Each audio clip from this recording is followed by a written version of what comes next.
Media سے گفتگو کر رہے ہیں۔ نواز شریف صاحب کا اور فیملی کا کلیم ہے، وہ کہتے ہیں کہ میاں شریف صاحب نے قطریوں کے ساتھ انویسٹمنٹ کی تھی اور قطریوں نے یہ سارے پیسے دے دیے تھے، اور جیسا کہ آپ کو پتہ ہی ہے کہ قطری اور سونا دینے والی مرغی میں کوئی زیادہ فرق نہیں ہے، وہ سونے کے انڈے دئی جا رہی ہے، یہاں پہ وہ معاملات جو ہیں آئی جا رہے ہیں۔ ایک BMW بھی ہے جو 35 لاکھ کی لی تھی، جو 2.5 کروڑ کی بکی، تو ایسی منی ٹریل ہے جو میاں نواز شریف صاحب اور ان کے بچوں کی طرف سے سامنے ہے۔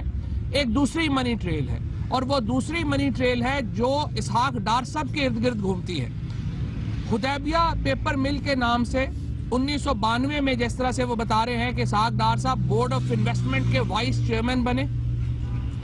حدیبیہ پیپر مل ایک پہلے مل بنائی گئی 96-97 میں، 1993 اور 1996 کے دوران 1046 کروڑ روپیہ پاکستان سے باہر بھیجا گیا۔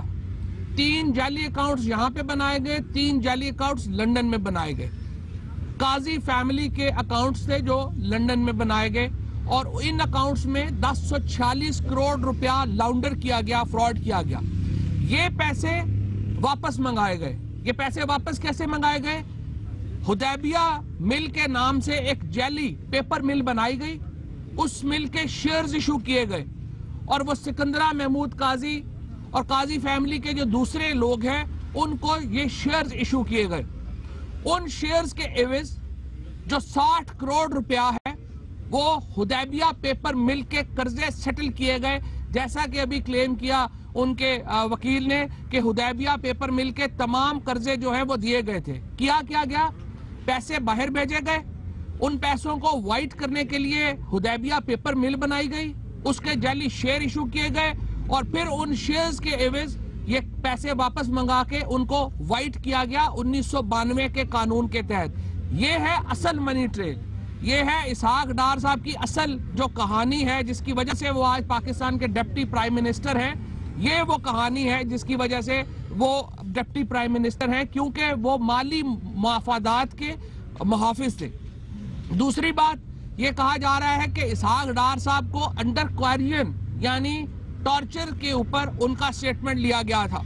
حقیقت یہ ہے کہ انہوں نے وہ سٹیٹمنٹ اس وقت دیا جب نواز شریف صاحب پہلا NRO کر کے سعودی عربیہ روانہ ہو گئے تھے، اور اسحاق ڈار صاحب کو یہ دکھ تھا کہ ان کو پیچھے چھوڑ گئے ہیں، اور اسحاق ڈار صاحب نے اس وقت ملٹری اتھارٹیز کے ساتھ تعاون کیا، اور یہ جو ہے وہ انہوں نے سٹیٹمنٹ دیا۔ اب جو جج صاحب نے وہاں پہ سوال ہے، جو کوئری انہوں نے جج صاحب نے پوچھی ہے، انہوں نے یہ کہا ہے کہ آپ یہ کہہ رہے ہیں کہ سٹیٹمنٹ کو نہ مانا جائے، یہ انڈر کوئرین تھا۔ تو اگر یہ انڈر کوئرین تھا اور انڈر ڈیوریس تھا، ٹارچر سے تھا، تو پھر جو پارڈن آپ کو ملا ہے، جو معافی آپ کو ملی ہے، وہ بھی ختم ہو جائے گی۔ تو انہوں نے کہا آپ سوچ لیں ذرا کہ آپ اپنا بیان چاہتے کیا ہیں، آپ دوبارہ ایز این ایکیوز شامل ہونا چاہتے ہیں یا اس کو نہیں۔ دوسری امپورٹنٹ بات جو ہمارے کیس میں جو عمران خان صاحب بار بار آپ کو توجہ دلاتے ہیں کہ کس طرح اداروں کی ملی بھگت ہے، کس طرح ادارے ایک دوسرے سے ملے ہوئے ہیں، کہ کیا ہوا؟ ایک اپنی مرضی کا چیئرمین نیب لگایا گیا، اس چیئرمین نیب نے اپنی مرضی کے وکیل لگائے، اسحاق ڈار صاحب کے ریفرنس کو ایکیوز نے چیلنج کیا، جو کو ایکیوز نے چیلنج کیا یہ ریفرنس، اس میں نصیر بھٹا صاحب جو PMLN کے MN تھے، وہ ایڈیشنل اٹارنی جنرل کے طور کے اوپر عدالت میں پیش ہوتے ہیں اور کہتے ہیں کہ وفاقی حکومت اس ریفرنس میں کوئی کارروائی نہیں چاہتی، اور عدالت نیب اور وفاقی حکومت کے وکلا کی بنیاد کے اوپر ٹیکنیکلٹیز کی بنیاد کے اوپر یہ ریفرنس کویش کر دیتی ہے۔ اور ابھی سچویشن یہ ہے کہ چیئرمین نیب کو جج صاحبان نے کہا ہے کہ آپ تو ہر اپیل ویسے ہی فائل کرتے ہیں، اس کی اپیل آپ نے کیوں نہیں کی؟ تو کیا یہ کہا جا سکتا ہے کہ آپ کی ملی بھگت ہے؟